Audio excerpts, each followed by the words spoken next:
Israel ने Hamas के 100 ठिकानों पर भयंकर हमला किया है। इजराइल ने गाजा में रोबोट बम से धमाके किए और बहुमंजिला इमारतों को पूरी तरह से जमींदोज करना शुरू कर दिया है। इजराइल के हमले में हमास की पुलिस बटालियन का टॉप कमांडर भी मारा गया है। तो वहीं सबसे खास बात यह है कि मुस्लिम देशों के संयुक्त हमले से बचाने के लिए अब ट्रंप ने इजराइल को $6 अरब के हथियार भेजने का ऐलान कर दिया है और इसके बाद भड़के तुर्की ने जंगी हथियार को वॉर जोन में उतार दिया है।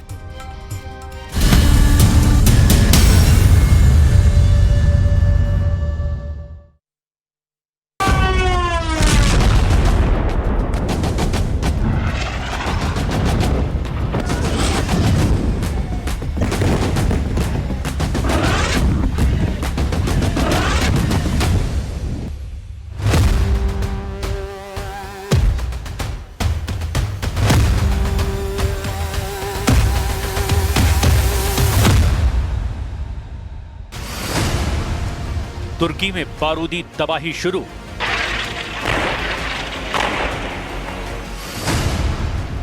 कतर की तरह जलेगा सऊदी अरब।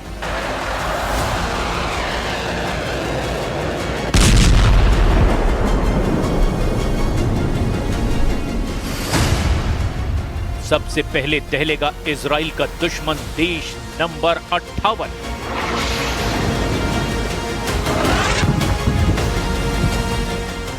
जब से तुर्की ने इजराइल को युद्ध की धमकी दी है, नेतन्याहू ने अपने दुश्मनों को दोगुनी ताकत से मारना शुरू कर दिया है।